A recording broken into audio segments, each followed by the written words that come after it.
नमस्कार दोस्तों, राधे राधे, जय श्री कृष्णा, जय सिया राम, राम राम साहब। कैसे हैं आप सब? उम्मीद है स्वस्थ होंगे, मस्त होंगे। दोस्तों, आप देख रहे हैं एग्जाम पार अब की बार यूट्यूब चैनल। मैं हूं विनोद फौजदार, आपका स्वागत करता हूं इस चैनल पर। दोस्तों, हमारी राजस्थान कोऑपरेटिव सोसाइटी के मॉडल पेपर्स चल रहे हैं।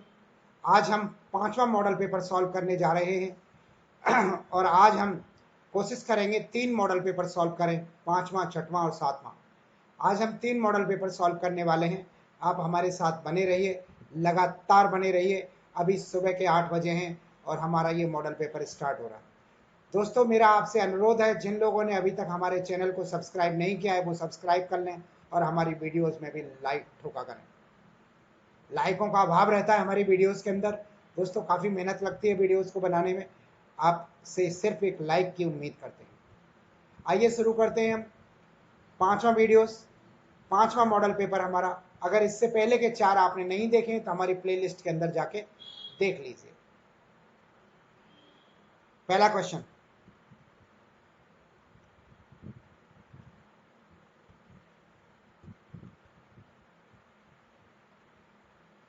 पहला क्वेश्चन है, मुख्य कार्यकारी अधिकारी की सहायता के लिए किस अधिकारी को नियुक्त किया जाता है? बताइए। मुख्य कार्यकारी अधिकारी की सहायता के लिए किस अधिकारी को नियुक्त किया जाता है? तो दोस्तों, इसका उत्तर हो जाएगा, पहला ऑप्शन है प्रवर्तक निरीक्षक, दूसरा कार्यपालक अधिकारी, तीसरा ये कार्यपालक अधिकारी ही इसका उत्तर होगा सही। अगला क्वेश्चन,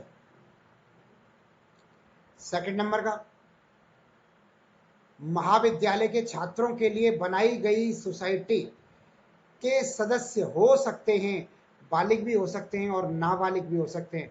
महाविद्यालय या विद्यालय में जो सोसाइटी बनाई जाए इसकी, वहां पर उम्र की बाध्यता नहीं होती है। अतः ऑप्शन पहला और दूसरा दोनों हो सकते हैं, यानी कि उपर्युक्त दोनों इसका सही उत्तर होगा।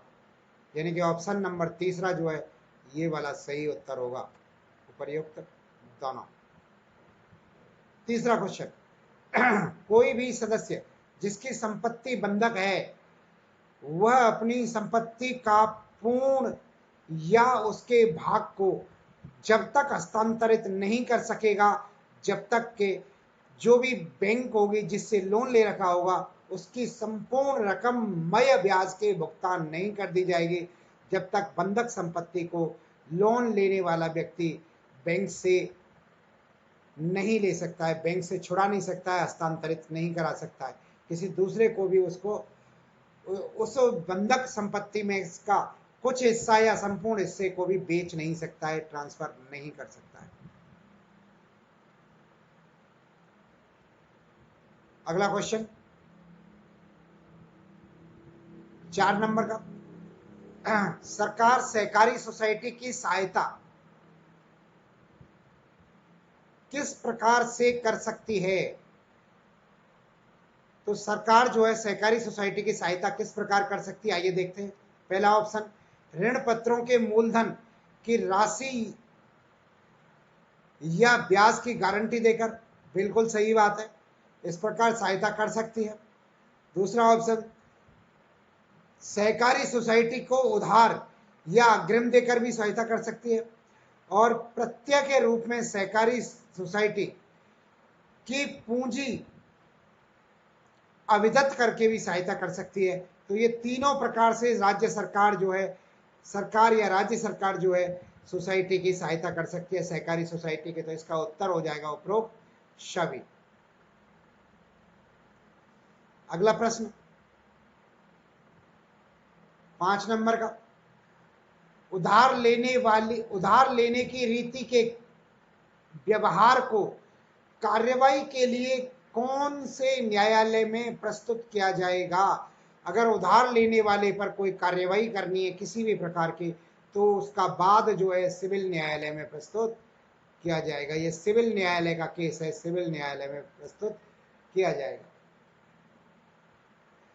धारा 90 में भूमि विकास बैंक द्वारा बंधक की गई संपत्ति की बिक्री की पुष्टि कौन करता है? तो इसकी बिक्री की पुष्टि रजिस्ट्रार महोदय के द्वारा की जाती है। रजिस्ट्रार महोदय इस बात की पुष्टि करेंगे कि कोई संपत्ति का बेचान करना है या बिक्री करनी है, नीलाम करनी है। अधिकरण का उल्लेख किस धारा में किया गया है? तो दोस्तों अधिकरण का उल्लेख जो है धारा 105 के अधीन किया गया है। सीधा सीधा तथ्य याद रखना है, अधिकरण का उल्लेख धारा 105 के तहत किया गया है। अगला प्रश्न 8 नंबर का, अगर सहकारी सोसाइटी के लेखे की पुष्टि गलत पाई जाती है तो इसके लिए जिम्मेदार व्यक्ति कौन होगा? तो जिम्मेदार व्यक्ति वही होगा जिसने लेखे की सूचना गलत दी है। लेखे की गलत सूचना देने वाला व्यक्ति इस चीज का जिम्मेदार होगा। अगला क्वेश्चन, किसी सहकारी सोसाइटी की बैंक में कोई संकल्प सोसाइटी के विरुद्ध है तो रजिस्ट्रार उस संकल्प को कितने दिन में विखंडन कर देगा? तो जो है रजिस्ट्रार जो है उसका विखंडन जो है 1.5 महीने में कर देगा, यानी कि 45 दिन में कर देगा।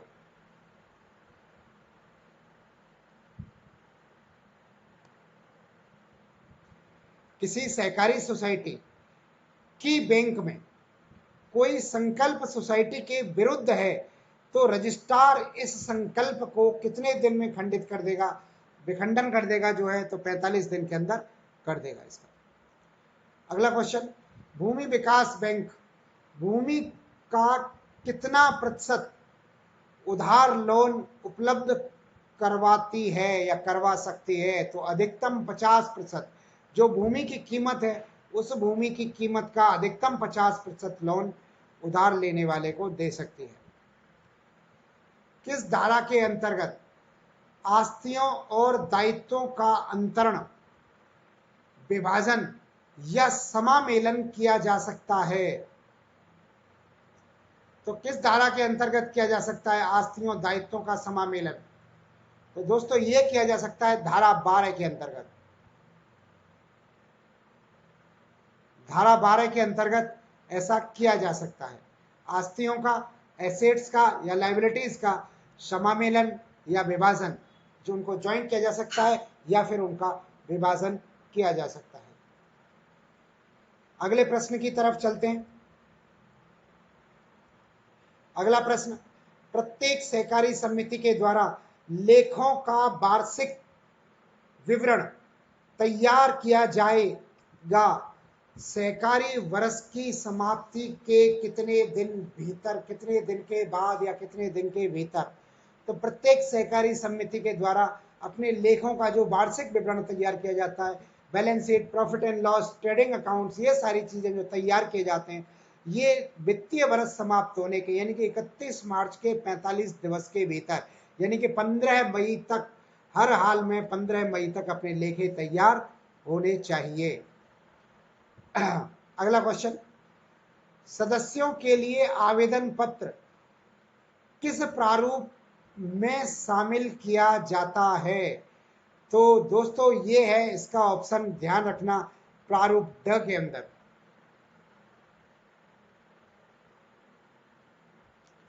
प्रारूप डा के अंदर जो है शामिल किया जाता है। इसका उत्तर हो जाएगा ऑप्शन नंबर 4। सदस्यों के लिए आवेदन पत्र प्रारूप ड में वर्णित है। अगला क्वेश्चन, सोसाइटी के लेखाओं की परीक्षा के लिए लेखा परीक्षक की नियुक्ति किसके द्वारा की जाती है?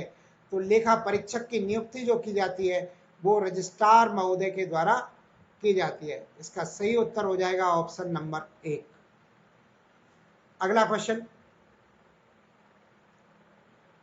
2 या अधिक सदस्यों के समान मत होने पर लॉटरी किसके द्वारा निकाली जाती है? तो ये लॉटरी भी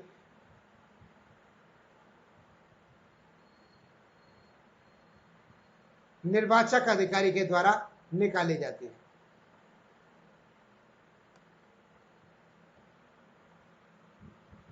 दो या दो से अधिक सदस्यों के अगर निर्वाचन के दौरान समान मत हो तो जो निर्वाचन अधिकारी नियुक्त किया जाएगा वो जो है लॉटरी निकालेगा।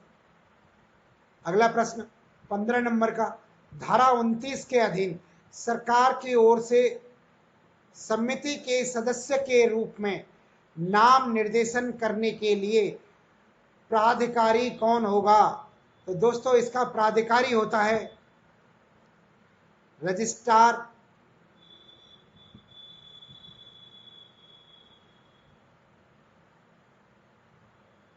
इसका प्राधिकारी होता है। ऑप्शन नंबर 1 इसका सही उत्तर हो जाएगा, यानी कि धारा 29 के अधीन सरकार की ओर से समिति के सदस्य के रूप में नाम निर्देशन के लिए सरकार का जो प्राधिकारी होता है, सरकार जिसको नियुक्त करती है कि ये सरकार की, ये व्यक्ति सरकार की ओर से जो है किसी भी सोसाइटी के सदस्य होने के नाम नामित कर सकता है, तो वो रजिस्ट्रार होता है। अगला क्वेश्चन, धारा 100 के उपबंध को लागू किए जाने हेतु आवेदक द्वारा किन्हें आवेदन किया जाएगा? तो दोस्तों ये आवेदन जो किया जाएगा धारा 100 के अधीन, ये वसूली अधिकारी को आवेदन किया जाएगा।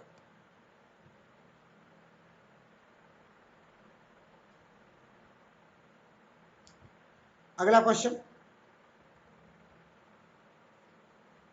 कोई सोसाइटी किस धारा के अंतर्गत अपने कर्मचारियों के लिए भविष्य निधि स्थापित कर सकती है? तो दोस्तों भविष्य निधि स्थापित करने के लिए जिस धारा का उल्लेख है रूल 2003 के अंतर्गत, वो है धारा 53। धारा 53 रूल 2003 ये कहती है कि अपने कर्मचारियों के लिए भविष्य निधि का निर्धारण किया जा सके। अगला क्वेश्चन, किस धारा के अधीन रजिस्ट्रार प्रस्तावित संशोधनों को पुनर्विचार के लिए सोसाइटी के पास भेज सकता है? अगर रजिस्ट्रार को ऐसा लगता है कि जो संशोधन किए गए, धाराओं में संशोधन किए गए, उप विधियों में जो संशोधन किए गए वो ठीक नहीं है, तो उन्हें पुनर्विचार के लिए जो है वो धारा 10 के तहत सोसाइटी के पास पुनर्विचार के लिए भेज सकता है, उनको अप्रूवल देने से पहले। अगला क्वेश्चन, ग्राम सेवा सहकारी समिति द्वारा एक ही स्थान पर सभी प्रकार के ऋण को उपलब्ध कराने वाली योजना कौन सी है? तो दोस्तों ये है ब्रेफी कार्ड योजना। ब्रेफी कार्ड योजना है। ब्रेफी कार्ड योजना के अंतर्गत एक ही स्थान पर हर प्रकार का लोन मिल जाता है। राजस्थान राज्य की सहकारी संघ की स्थापना कब की गई थी? राजस्थान राज्य सहकारी संघ की स्थापना कब की गई थी? ध्यान रखें, बढ़िया क्वेश्चन है, अच्छा क्वेश्चन है, इंपॉर्टेंट क्वेश्चन है। 1957 ईस्वी में की गई थी राजस्थान राज्य सहकारी संघ की स्थापना। अगला क्वेश्चन, जीके के क्वेश्चंस की तरफ चलते हैं दोस्तों। इससे पहले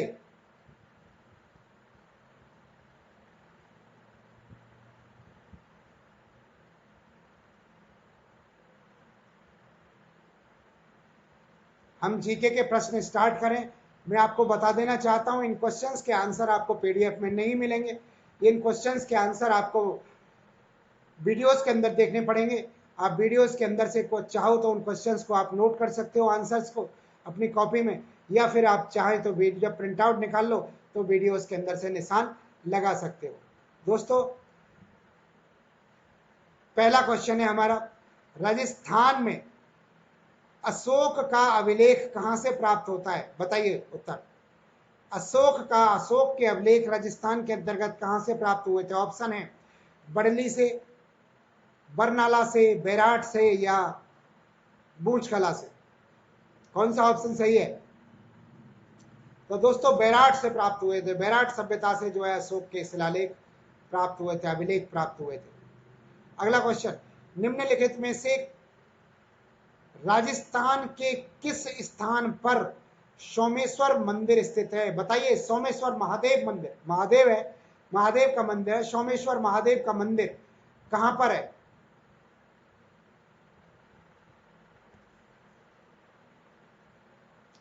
तो ये किराड़ू के अंदर है, बाड़मेर में। बाड़मेर में किराड़ू नाम के गांव में है सोमेश्वर महादेव का मंदिर। आप मुझे ऑप्शन में कमेंट में बताएं कि सोमेश्वर किराड़ू को राजस्थान का क्या कहते हैं।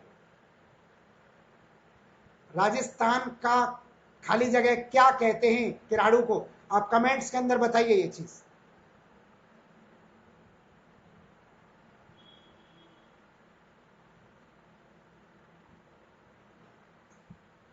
निम्नलिखित में से राजस्थान का कौन सा सेंधव स्थल घग्गर नदी के किनारे पर स्थित है। तो दोस्तों गिलुंड, आहड़, पीलीबंगा और कालीबंगा, कौन सा ऑप्शन है। गिलुंड बनास नदी के किनारे पर है, आहड़ आहड़ नदी के या बेड़च नदी के किनारे पर है, पीलीबंगा और कालीबंगा दोनों ही गंगानगर हनुमानगढ़ के अंदर है दोनों ही, और ये जो है घग्गर नदी के किनारे पर है। लेकिन आरपीएससी द्वारा कालीबंगा सही उत्तर माना गया है, क्योंकि इसमें जो पूछा है क्वेश्चन के अंदर, वो पूछा है सेंधव स्थल। कौन सा सेंधव स्थल, सेंधव का मतलब सिंधुकालीन सभ्यता का स्थल। तो दोस्तों सिंधुकालीन सभ्यता का स्थल जो है कालीबंगा था, सिंधुकालीन की समकालीन था, सिंधुकालीन सिंधु घाटी सभ्यता के, सिंधु घाटी सभ्यता को ही सेंधव कालीन कहते हैं। अगला क्वेश्चन, किस चित्र शैली में मतीराम रचित 19वीं शताब्दी की हिंदी साहित्य रचना रस राज का चित्रण हेतु विषय के रूप में प्रयोग किया गया है। तो दोस्तों इसका उत्तर है मारवाड़ के अंदर, मारवाड़ शैली में। अगला क्वेश्चन, नेजा क्या है, बताइए नेजा क्या है। ऑप्शन है रामदेव का पचरंगी पताका, तलवार के समान एक आयुध, देवता का चढ़ावा या मंदिर का गर्भगृह। क्या है नेजा। दोस्तों नेजा कहते हैं किसी भी देवी या देवता पर चढ़ाए जाने वाला ध्वज। जो ध्वज चढ़ाया जाता है देवी पर या देवता पर, वो होता है ध्वज कहते हैं, यानी नेजा का मतलब होता है ध्वज। तो यहां पर जो सही उत्तर हो जाएगा वो है रामदेवरा जी का पताका। पताका भी ध्वज से कहते हैं, पचरंगी पताका, उनके 5 रंग का पताका है, उनका 5 रंग का ध्वज है। तो नेजा मुख्यतः वही कहते हैं किसी भी देवी या देवता पर चढ़ाए जाने वाले ध्वज को नेजा कहते हैं। अगला क्वेश्चन, सीताराम साधु। सीताराम साधु को अगर समझ में ऐसे नहीं आता है तो साधु सीताराम कर लो इसको। आपने साधु सीताराम खूब नाम सुना होगा। साधु सीताराम या सीताराम साधु का निम्नलिखित में से किस आंदोलन से संबंध है। तो दोस्तों साधु सीताराम एक आंदोलन के जनक थे। बताइए कौन से आंदोलन के जनक थे साधु सीताराम, जिन्हें उस आंदोलन का जनक माना जाता है। तो हम वो है बिजौलिया किसान आंदोलन। बिजौलिया किसान आंदोलन के जनक हैं साधु सीताराम, जिन्होंने प्रथम चरण के दौरान नेतृत्व किया था किसान आंदोलन का। अगला क्वेश्चन, मेवाड़ भील कार्य मेवाड़ भील कोर्प यानी कि regiment command Mewar Bhil command Corp की किस वर्ष में स्थापना की थी। तो मेवाड़ भील रेजिमेंट की जो स्थापना की थी वो कब की गई थी। तो दोस्तों ये की गई थी, बताइए कब की गई थी। ये की गई थी 1837 ईस्वी में। 1837 में जो है इसकी स्थापना की गई थी। अगला प्रश्न, राणा सांगा और बाबर के बीच ऐतिहासिक युद्ध कहां हुआ था।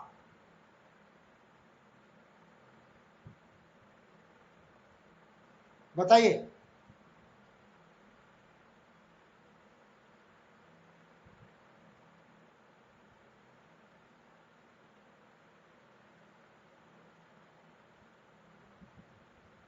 हल्दी घाटी में, खानवा में, राती घाटी में या पानीपत में।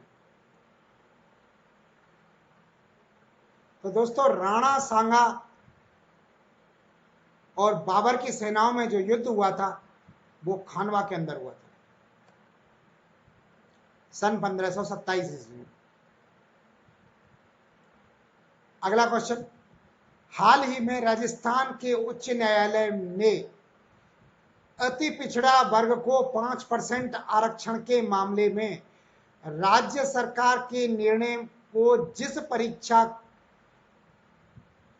के संबंध में खारिज किया था, तो वो परीक्षा कौन सी है? वो परीक्षा है दोस्तों नीट की परीक्षा।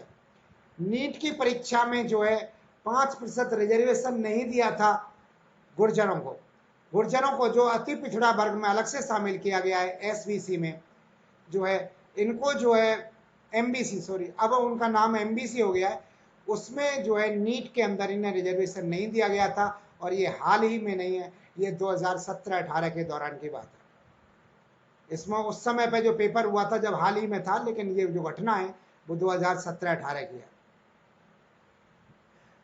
अगला क्वेश्चन, महाविद्यालयों में प्रतियोगिता परीक्षाओं की निःशुल्क तैयारी कराने के हेतु आयुक्तालय कॉलेज शिक्षा राजस्थान द्वारा हाल ही में प्रारंभ की गई योजना कौन सी है? हाल ही में नहीं, ये भी उसी समय पर प्रारंभ की गई थी 2017-18 के दौरान। तो 2017-18 के दौरान महाविद्यालयों में निःशुल्क कोचिंग की तैयारी कराई गई थी। आपको भी ध्यान होगा, आपके यहाँ पे जो भी कॉलेज होंगे आपके शहर में, आपके नज़दीक, तब वहाँ पे फ्री कोचिंग कराई गई थी। और वो फ्री कोचिंग कॉलेजों के अंदर कराई गई थी। उसमें कॉलेज का भी कोई व्यक्ति हिस्सा ले सकता था और बाहर का भी ले सकता था। तो उस योजना का क्या नाम था? ऑप्शन है प्रतियोगिता संबल, प्रतियोगिता दर्पण, प्रतियोगिता कोचिंग या प्रतियोगिता दक्षता। बताइए कौन सा उत्तर सही है? तो दोस्तों इसका उत्तर जो है वो सही है दक्षता वाला। प्रतियोगिता दक्षता जो है इसका सही उत्तर है।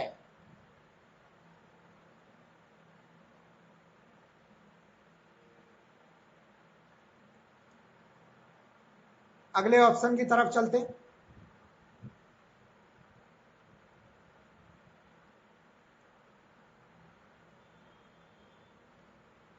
हाँ जी, राजस्थान के मुख्यमंत्री द्वारा महाविद्यालयों में गुणात्मक विकास एवं समस्थानिक उत्कृष्टता सुनिश्चित करने के लिए विधानसभा में फरवरी 2019 में घोषित योजना RACE रेस है।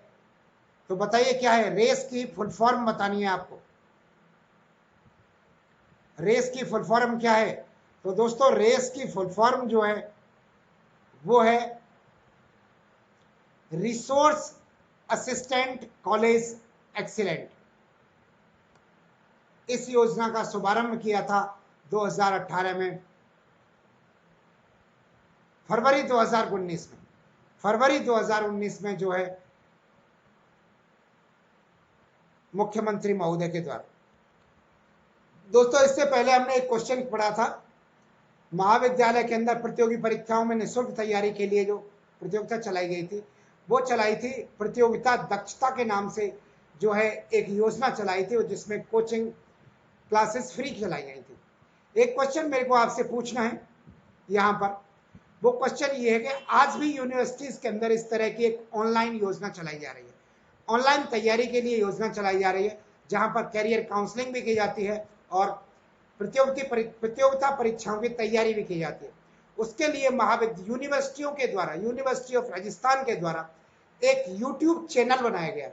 क्या आपको पता है वो यूट्यूब चैनल कौन सा है? बताइए कौन सा यूट्यूब चैनल है वो?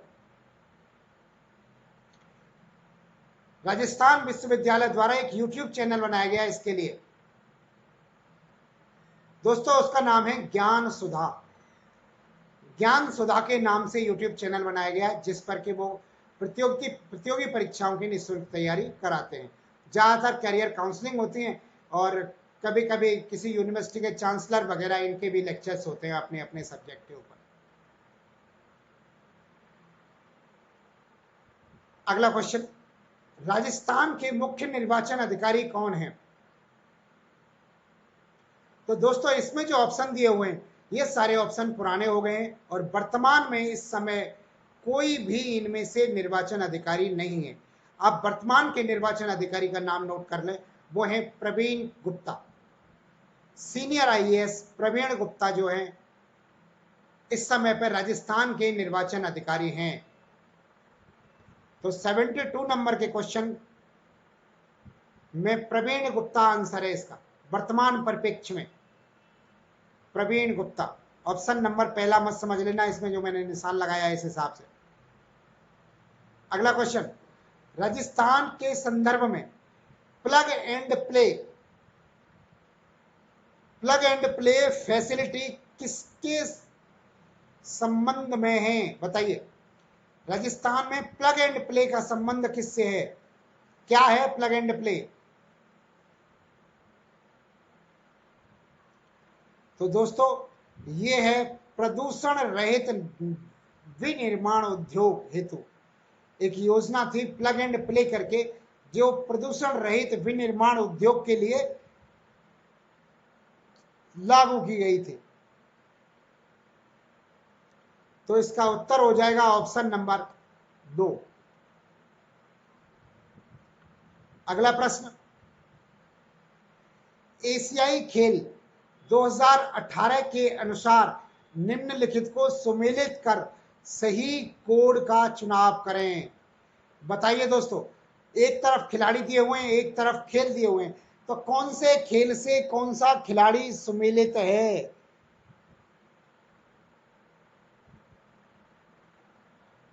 देखिए, सबसे पहले हैं जितेंद्र सिंह। तो जितेंद्र सिंह जो है घुड़सवार थे। दूसरा नाम आता है ओम प्रकाश। तो ओम प्रकाश जी जो थे वो नौकायान से संबंधित थे। ओम प्रकाश का संबंध नौकायान से था। अब शालिनी पाठक कबड्डी की खिलाड़ी थी और बचे रजत चौहान जो तीरंदाज थे, निशानेबाज थे। ये इनका मिलान हुआ। अगले प्रश्न की तरफ चलते हैं। तीसरी स्वच्छता सर्वेक्षण रिपोर्ट 2018 के अनुसार कौन सा रेलवे स्टेशन ए स्टेशन की कैटेगरी में सर्वाधिक स्वच्छ पाया गया था? बताइए क्या उत्तर हो सकता है इसका? ऑप्शन है डेगाना, मेड़ता, मारवाड़ और सूरतगढ़ जो है ये ऑप्शन है। तो इनमें सबसे स्वच्छ ए कैटेगरी के स्टेशनों में सर्वाधिक स्वच्छ जो था वो था मारवाड़ रेलवे स्टेशन। अगला क्वेश्चन, नई जैव ईंधन नीति का क्रियान्वयन में राजस्थान का कौन सा स्थान आता है? दोस्तों नई जैव ईंधन नीति में राजस्थान का पहला स्थान आता है, प्रथम स्थान।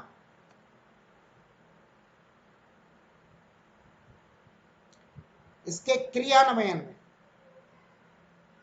अगला क्वेश्चन, 11 जनवरी 2019 को रेणुका जी बहुउद्देशीय बांध परियोजना हेतु समझौते पर हस्ताक्षर करने वाले राज्यों का उपयुक्त समूह क्या है? तो दोस्तों ये रेणुका जी बहुउद्देशीय योजना जो है ये 6 राज्यों की एक संयुक्त परियोजना है। इसमें 6 राज्य शामिल हैं और ये हिमाचल प्रदेश के अंदर यमुना नदी की एक सहायक नदी है, गिरि नदी, जो कि यमुना नदी की सहायक नदी है। उस नदी पर एक बांध बनाया गया है जिसका नाम रेणुका जी बहुउद्देशीय बांध रखा गया है या बहुउद्देशीय योजना रखी गई है। इसके अंदर कुल मिला के 6 जिले हैं, 6 राज्य हैं, सॉरी 6 राज्य इसके अंदर शामिल हैं। तो वो 6 राज्य कौन कौन से हैं? सबसे पहले हिमाचल प्रदेश, हिमाचल प्रदेश के अंदर ये योजना है। उसके बाद में हरियाणा, उत्तर प्रदेश, दिल्ली, 4 हो गए, और उत्तराखंड और राजस्थान, ये 6 राज्य हैं इसके अंदर। तो इनमें से देख लीजिए ऑप्शन में जो भी हो आपके पास, हरियाणा, राजस्थान, उत्तर प्रदेश और उत्तराखंड, ऑप्शन नंबर 2 यहां पर सही विकल्प है इसका। इसके अंदर दिल्ली और हिमाचल प्रदेश, ये 2 भी शामिल हैं। ये 6 राज्य हैं इस योजना के अंतर्गत।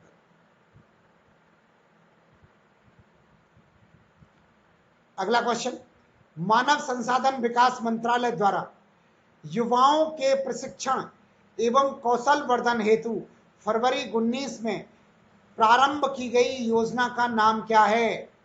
तो दोस्तों इस योजना का नाम क्या है, बता सकते हैं आप? बताइए। पहला ऑप्शन अर्जुन, दूसरा YDST, तीसरा ऑप्शन श्रेष्ठ, और चौथा है श्रेयास। क्या उत्तर होगा इसका?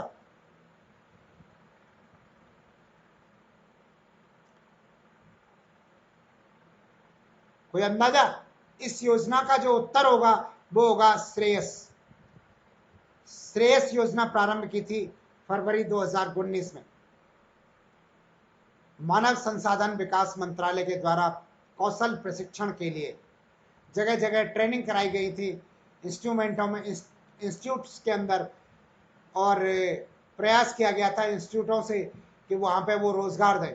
किसी को सेल्समैन की ट्रेनिंग कराई थी, किसी को मार्केटिंग की ट्रेनिंग कराई थी, किसी को अलग अलग इंस्टीट्यूटों से सर्टिफिकेट लिए गए थे, उनके पास में कोर्स कराए गए थे, कोचिंग सेंटरों में कोर्स कराए गए थे। उनसे कहा गया था आप हमें सर्टिफिकेट दीजिए कि इनको आपने नौकरी में लगा दिया है। इस तरह से एक योजना चलाई थी श्रेयस करके। कुल मिला के धरातल पर इसका रिजल्ट नहीं निकला था। अगला क्वेश्चन, गिलुंड किस नदी के किनारे पर स्थित है? बताइए दोस्तों, गिलुंड सभ्यता कौन सी नदी के किनारे पर स्थित है? ज्यादातर का सही उत्तर आना चाहिए। बनास नदी, कोठारी नदी, खारी नदी या कांतली नदी?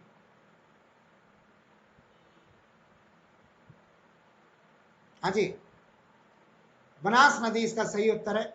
गिलुंड सभ्यता जो है बनास नदी के किनारे पर है, राजसमंद में। अगला क्वेश्चन, कालीबंगा पुरा स्थल के किस दिशा में जुता हुआ खेत मिला है ना? मजेदार क्वेश्चन, आपने शायद ही पढ़ा हो। आप में से, मेरे को ऐसा विश्वास है, ज्यादातर लोगों ने ये क्वेश्चन नहीं पढ़ा होगा।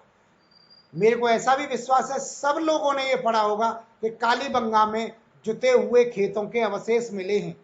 ये तो सबने पढ़ा होगा कि जुते हुए खेतों के अवशेष कालीबंगा में मिले हैं, पर किस दिशा में मिले हैं ये शायद कुछ लोगों ने ही पढ़ा होगा। बताइए इसका उत्तर क्या है? उत्तर पूर्व दिशा, उत्तर पश्चिम दिशा, दक्षिण पूर्व दिशा या दक्षिण पश्चिम दिशा? क्या है सही उत्तर? तो दोस्तों इसका सही उत्तर है, आज ध्यान कर लें, इसका सही उत्तर दक्षिण पूर्व दिशा में जुते हुए खेत मिले थे। जो नगर मिला था, कालीबंगा नाम का जो नगर मिला था, जिसकी 4 दीवारी में बंद थी, इसकी 4 दीवारी जो है, 4 दीवारी के अंदर यानी किले नुमा आकृति में जो बंद शहर मिला था, उसके दक्षिण पूर्व में जुते हुए खेत मिले थे।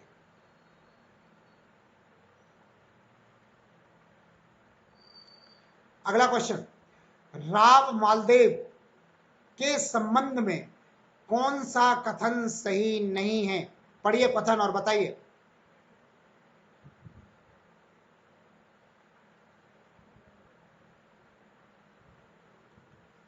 दोस्तों पहला ऑप्शन है कि उसकी माता पद्मा कुमारी मेवाड़ से संबंधित थी। हाँ जी। दूसरा ऑप्शन,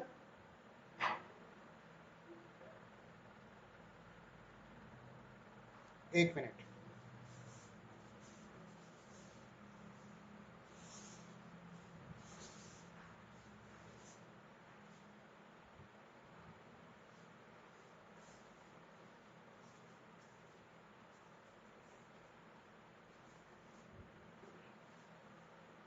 हाँ जी,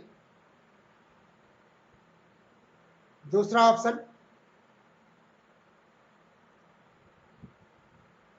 उसने खानवा के युद्ध में महत्वपूर्ण भूमिका निभाई थी। उसने अपने पिता राव गंगा की हत्या कर दी थी, हत्या करके बीकानेर का शासक बना था वो। और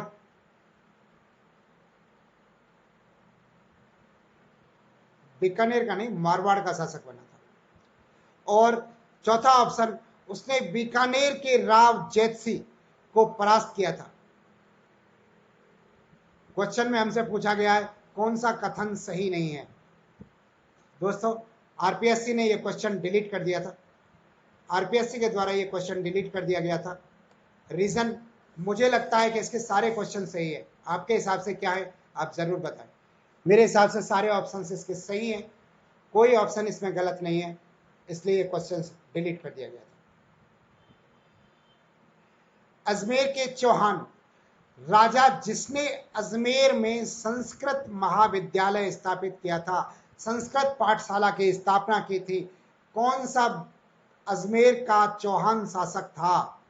ऑप्शन, अजयराज, दूसरा अणोराज, तीसरा विग्रहराज चतुर्थ और चौथा पृथ्वीराज। बताइए, ठीक ठीक उत्तर बताइए, इसका कौन सा उत्तर है? दोस्तों, इसका उत्तर है विग्रहराज चतुर्थ।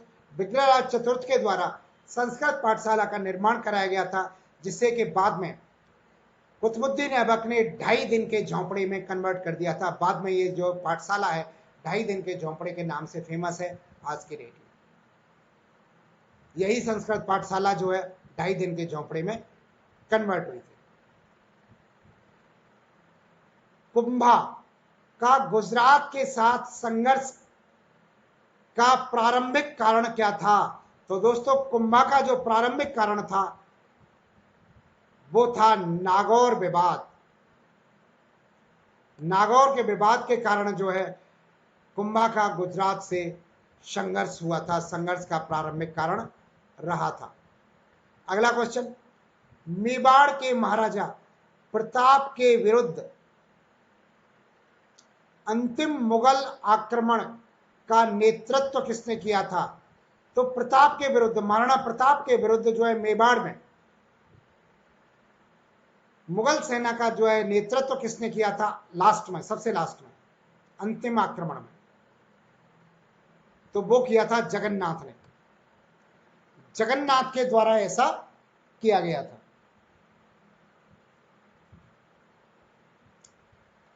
अगला क्वेश्चन,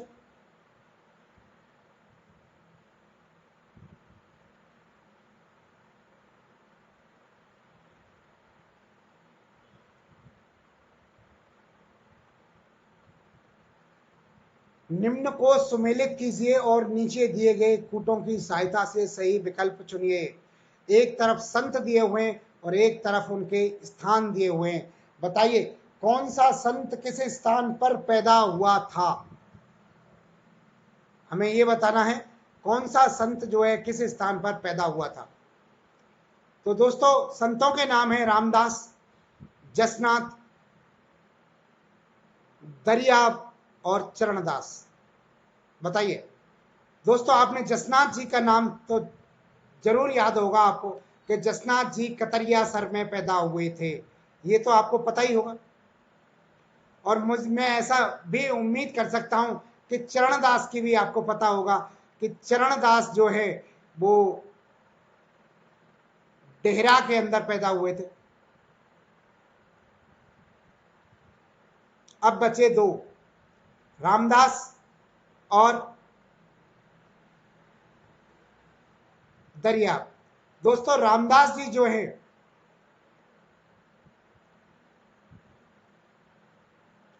रामदास जी बीकानेर के अंदर, सॉरी, बीकमकोर में पैदा हुए थे रामदास जी। इसका सही उत्तर ये हो जाएगा। और बचे दरियाब जी, ये जो है जैतारण के अंदर पैदा हुए थे। ये इनके सही उत्तर हो जाएगा। अगला क्वेश्चन, निम्न में से कौन राजस्थान में लोक देवी के रूप में पूज्य नहीं है? बताइए कौन सी लोक देवी राजस्थान में नहीं है इनमें से? पहला ऑप्शन बाण माता, दूसरा ऑप्शन शीतला माता, तीसरा ऑप्शन मीरा माता और चौथा ऑप्शन मदाना माता। लोक देवी के रूप में कौन पूज्य नहीं है? दोस्तों मीरा थी, कृष्ण भक्तिनी थी। कृष्ण भक्तिनी मीरा जो है देवी के रूप में पूज्य नहीं थी। ये कृष्ण की परम भक्त थी, कृष्ण को अपना पति मानती थी। यही लोक देवी नहीं है, बाकी सभी लोक देवियों के रूप में पूज्य हैं। तो इसका सही और सटीक उत्तर होगा मीरा माता। अगला क्वेश्चन, आऊबा के ठाकुर खुशहाल सिंह को किस ठिकाने द्वारा शरण दी गई थी? तो आऊबा के ठाकुर को जो शरण दी गई थी, बताइए सही उत्तर होना चाहिए, बिल्कुल 100% आपका सही उत्तर होना चाहिए। तो इसका सही उत्तर होगा कोठारिया ठिकाने के द्वारा। कोठारिया ठिकानेदार के द्वारा आऊबा के ठाकुर खुशहाल सिंह को शरण दी गई थी। इनके तीसरे युद्ध में परास्त होने के बाद, दो युद्धों में तो ये विजयी हुए थे। 8 सितंबर 1857 और 18 सितंबर 1857 में, यानी कि आऊबा का और चेलावास के दोनों युद्धों में तो ये विजयी हुए थे। इसके बाद 1900 बाद में जो दोबारा से तीसरे युद्ध में ये जो परास्त हो गए थे, तो ये वहां से भाग निकले थे, अपने छोटे भाई को आंदोलन की बागडोर सौंप, युद्ध की बागडोर सौंप कर, और इन्होंने कोठारिया के ठाकुर के यहां पर आके शरण ली थी।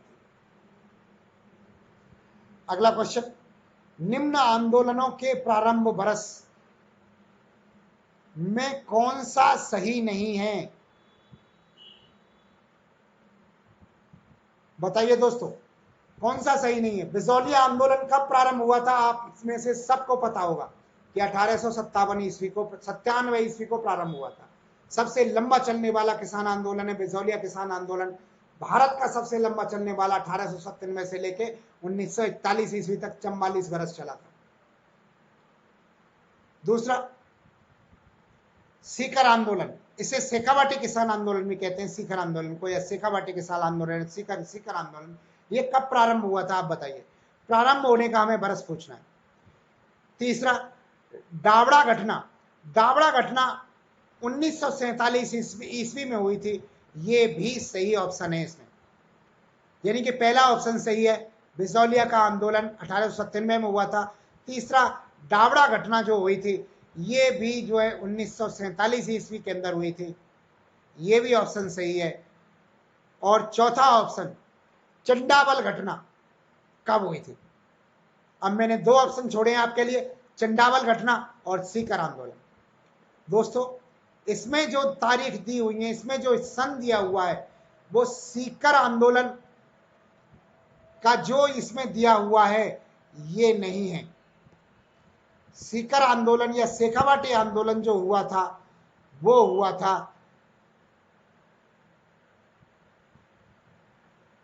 सीकर आंदोलन हुआ था सन 1925 ईस्वी को हुआ था। दोस्तों ये जो है 25 ईस्वी को हुआ था, सन 1925 ईस्वी को। दोस्तों मैं माउस से लिखता हूं तो थोड़ा सा लिखने में सही नहीं लगता, इसलिए मैं लिखता भी कम हूं।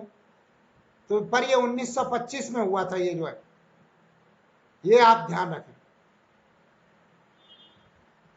1925 के अंदर सीकर आंदोलन या शेखावाटी आंदोलन हुआ था। जबकि ये जो है चंडावत घटना, इसका संबंध है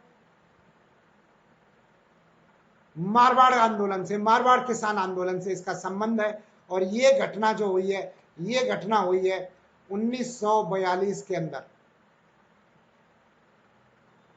ये भी 1942 के अंदर हुई है।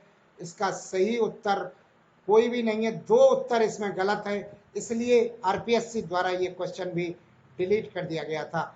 ये भी इसका विकल्प जो है सही नहीं है, ये दो विकल्प जो है इसमें गलत है। आप सही विकल्प नोट कर लें। सीकर किसान आंदोलन 1925 में प्रारंभ हुआ था, जबकि चंडावल घटना कांड या फिर चंडावल गोलीकांड जो हुआ था वो 1942 ईस्वी में हुआ था। इसके अंदर दो ऑप्शन गलत आ गए थे, इसलिए आरपीएससी द्वारा यह क्वेश्चन भी डिलीट कर दिया गया था। अगला क्वेश्चन, तुर्रा और कलंगी लोक नाट्य में से तुर्रा और कलंगी का किसका प्रतीक है? दोस्तों, तुर्रा और कलंगी एक लोक नाट्य है। इसमें तुर्रा कौन है और कलंगी क्या है, आपको ये बताना है। तुर्रा का संबंध किससे है, तुर्रा किसका प्रतीक है और कलंगी किसका प्रतीक है? ऑप्शन है कृष्ण और रुक्मणी, राम और सीता, राजा और रानी, शिव और पार्वती। बताइए। तो दोस्तों, इसका सही उत्तर है शिव और पार्वती का प्रतीक है। तुर्रा और कलंगी जो है शिव और पार्वती के प्रतीक है। तुर्रा शिव का प्रतीक है और कलंगी पार्वती का प्रतीक है। यहां पर दोस्तों, आपसे अनुरोध है, अभी तक अगर आपने वीडियोस को लाइक नहीं किया हो तो लाइक कर दो यार, और जिन्होंने सब्सक्राइब नहीं किया हो चैनल को सब्सक्राइब जरूर करें। दोस्तों, आज हमारे 3 मॉडल पेपर आएंगे, ध्यान रखना, आप हमारे साथ जुड़े रहना। 3 मॉडल पेपर आज आएंगे, 3 मॉडल पेपर कल आएंगे। पहला मॉडल पेपर हमने आपके सामने प्रस्तुत कर रहे हैं हम। दूसरा मॉडल पेपर दोपहर को 12 बजे लाने का प्रयास करेंगे, 12 बजे ही आएगा, लाने का प्रयास क्या करेंगे। और तीसरा मॉडल पेपर शाम को 8 बजे आएगा। दोस्तों, इनके पीडीएफ जो है हम शाम तक आपको उपलब्ध करा देंगे। आज तीनों वीडियोस के पीडीएफ उपलब्ध करा दूंगा शाम तक, और आप हमारे साथ लगातार जुड़े रहिए, हमें हौसला बढ़ाते रहिए हमारा। अगला क्वेश्चन 19 नंबर का, सुमेलित करिए। एक तरफ मेले दिए हुए हैं और दूसरी तरफ स्थान दिए हुए हैं। आपको बताना है कौन सा मेला किस स्थान पर आयोजित किया जाता है। तो दोस्तों देखिए, मेलों के नाम दिए हुए हैं, कानन मेला, मूडवा का मेला, मरु मेला और कपिल मुनि का मेला। दोस्तों, कपिल मुनि का मेला तो सबका पता होगा कि बीकानेर के अंदर है। मरु मेला नाम से जाहिर हो रहा है मरु प्रदेश में ही होगा, यानी कि जैसलमेर में होगा, ऐसे आइडिया लगा सकते हैं। अब बचा मूडवा का मेला और कानन मेला। हो सकता है आपको इन मेलों के बारे में नहीं पता हो, पर नहीं पता है तो कोई बात नहीं, मैं बता देता हूं कि कानन मेला जो है, ये कानन मेला बाड़मेर के अंदर लगता है, जबकि मुंडवा का मेला जो है नागौर के अंदर आयोजित किया जाता है। अगला क्वेश्चन, बांगड़ क्षेत्र की बोली के लिए प्रियर्सन ने क्या शब्द प्रयुक्त किया था? तो प्रियर्सन द्वारा बांगड़ क्षेत्र की बोली के लिए, जिसे हम लोग बांगड़ी कहते हैं, उन्होंने बांगड़ी शब्द प्रयोग न करके भीली शब्द का प्रयोग किया था। सही उत्तर भीली। किस भाषा में राजस्थान की किस भाषा से राजस्थानी भाषा का उद्भव हुआ है? तो राजस्थानी भाषा का उद्भव किस भाषा के अपभ्रंश से हुआ है, बताइए। ऑप्शन है आपके शौरसेनी, मराठी, भोजपुरी या बंगाली। तो दोस्तों, इसका सही उत्तर है शौरसेनी के अपभ्रंश से इसका उद्भव हुआ है। अगला क्वेश्चन, अलगोजा वाद्य यंत्र में कितने क्षेत्र होते हैं? किसको पता है कि अलगोजा के अंदर कितने छेद होते हैं?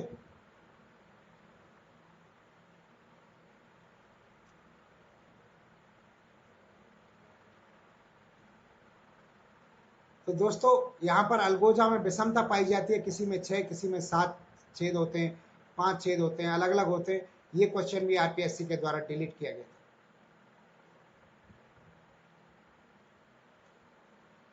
राजस्थान में ऊब छठ का पर्व कब मनाया जाता है? ऊब छठ राजस्थान में कब मनाई जाती है? श्रावण शुक्ला छठवीं को, भाद्र शुक्ला छठवीं को, भाद्र कृष्णा छठवीं को, या अश्विनी कृष्णा छठवीं को? बताइए कौन सा ऑप्शन सही है इसका?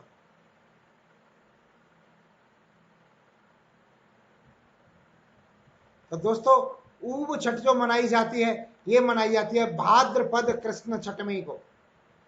सही उत्तर होगा ऑप्शन नंबर 3।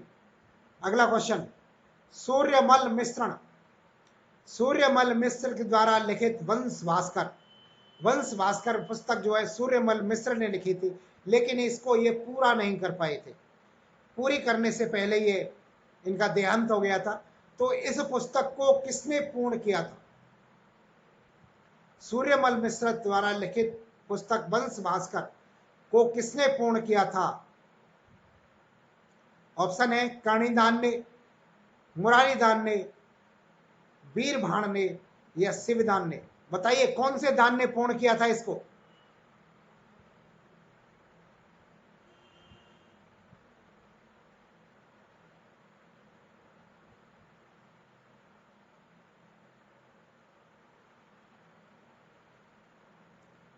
तो इसका सही उत्तर है मुरारी दान के द्वारा पूर्ण किया गया था।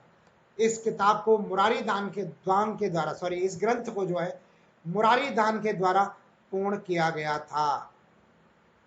अगला क्वेश्चन, निम्न में से कौन सा एक उपन्यास राघेय रंगव राग राघेय राघव द्वारा लिखित नहीं है? 3 उपन्यास राघेय राघव द्वारा लिखित हैं और एक उपन्यास जो है राघेय राघव द्वारा लिखित नहीं है। तो वो कौन सा है?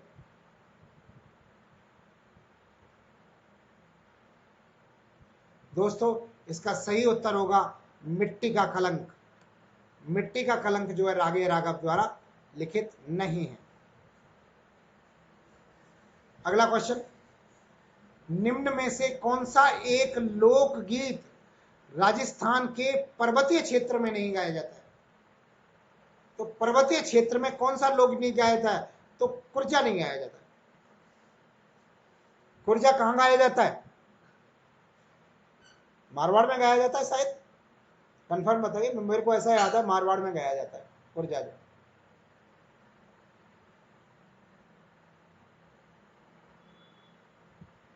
अगला,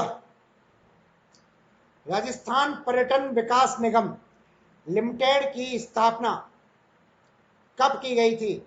तो दोस्तों राजस्थान पर्यटन विकास बोर्ड की स्थापना जो की गई थी वो की गई थी 1 अप्रैल 1979 को, 1 अप्रैल 1979 को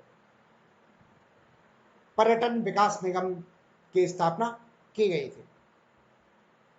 अगला क्वेश्चन, निम्न कथनों का चयन दिए गए कूट से मिलान कीजिए। लसाड़िया का पठार किधर है? जैसमंद झील के पूर्व में है, बिल्कुल है, जैसमंद झील के पूर्व में है लसाड़िया का पठार। नाग पहाड़ मध्य अरावली का भाग है, मध्य अरावली की सर्वोच्च शिखर है, सर्वोच्च है क्या? अगला क्वेश्चन, छप्पन का मैदान प्रतापगढ़ और चित्तौड़गढ़ में नहीं जी, प्रतापगढ़ और बांसवाड़ा में है।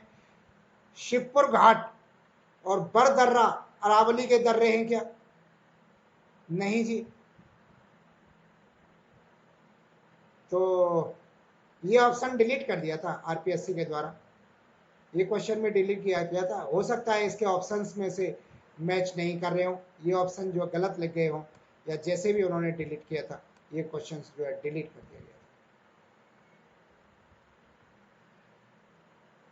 अगला क्वेश्चन पढ़ते हैं, राजस्थान के किस प्रदेश में बट्टी मृदा पाई जाती है? बट्टी मृदा का मतलब बट्टी सॉल। बट्टी सोल कहां पाई जाती है? राजस्थान के किस प्रदेश में पाई जाती है? बट्टी सोल कहते हैं दोस्तों काली मिट्टी को, और काली मिट्टी जो पाई जाती है वो हड़ौती के क्षेत्र में पाई जाती है। तो इसका सही उत्तर हो जाएगा ऑप्शन नंबर 1, सही और सटीक उत्तर हो जाएगा। अगला क्वेश्चन,